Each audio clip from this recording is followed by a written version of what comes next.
عن حميد قال سمعت انس قال سمعت النبي صلى الله عليه وسلم يقول اذا كان يوم القيامه شفيت فقلت يا رب ادخل الجنه من كان في قلبه خردله فيدخلون ثم اقول ادخل الجنه من كان في قلبه ادنى شيء. فقال انس كان ينظر الى اصحاب رسول الله صلى الله عليه وسلم.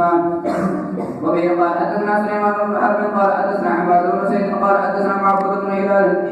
الانسي قال اجتمعنا ناس من اهل البصره فذهبنا الى انس بن مالك وذهبنا معنا بثابت اليه يسالوننا عن حديث الشفاعه فاذا هو في قصره فوافقناه نصلي الضحى فاستاذنا فاذن لنا وهو قائد لنا في الاشهر فقلنا لثابت لا تسال عن شيء اولا من حديث الشفاعه. فقال يا ابا حمزه هؤلاء اخوانك من اهل البصره جاءوا يسالونك عن حديث الشفاعه فقال حدثنا رسول الله صلى الله عليه وسلم قال إذا كان يوم القيامة مات الناس بعضهم في بعض فيأتون آدم فيقولون اشفع إلى ربك فيقول لست لا ولكن عليكم بإبراهيم فإنه خليل الرحمن فيأتون إبراهيم فيقول لست لا ولكن عليكم بموسى فإنه كلم الله فيأتون موسى فيقول لست لا ولكن عليكم بعيسى فإنه روح الله وكلمته فيأتون عيسى فيقول لست لا ولكن عليكم بمحمد فيأتوني فأقول أنا لا فأستأذن على ربي فيؤذن لي ويلهمني محامد أحمد بها لا تحضرني الآن فأحمده بتلك المحامد وآخر له ساجدا ويقال يا محمد ادفع رأسك وقل يسمع لك اسمع لك وسلت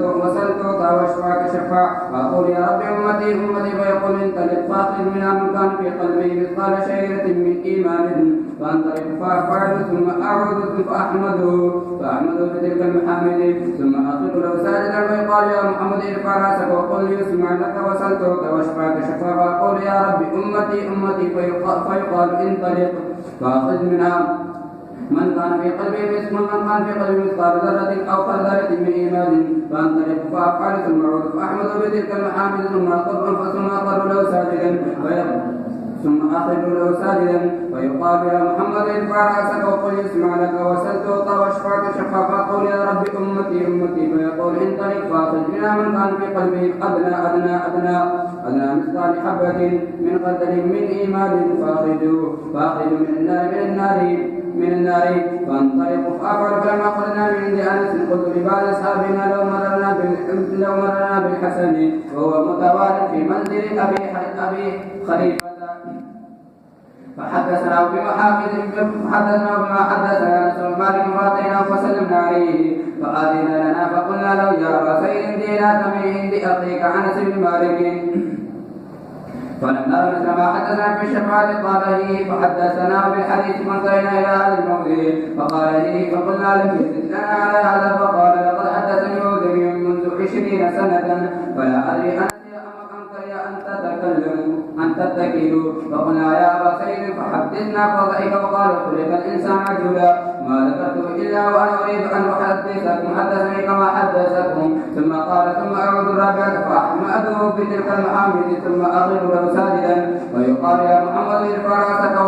وقل يسمع وسلتوتا واشفعك شفاع فأقول يا رب ائذني في من قال لا إله إلا الله فيقول وعزتي وجلالي وكبريائي وعظمتي لأخرجن منها من قال لا إله إلا الله. وبه قال حدثني محمد بن خالد قال حدثنا عبيد الله بن موسى عن اسرائيل عن منصور عن ابراهيم عن عبيدة عن عبد الله قال رسول الله صلى الله عليه وسلم ان اهل الجنة يدخلون الجنة واهل النار خروجا من النار رجل يخرج حب فيقول له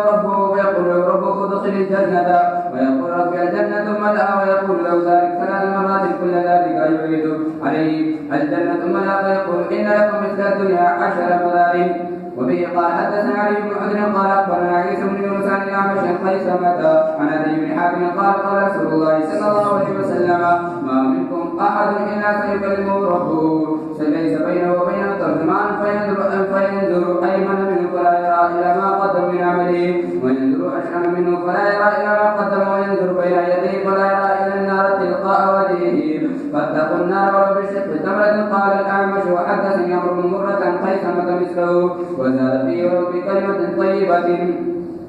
وبه قال حدثنا عثمان بن ابي شيبه قال حدثنا جرير بن منصور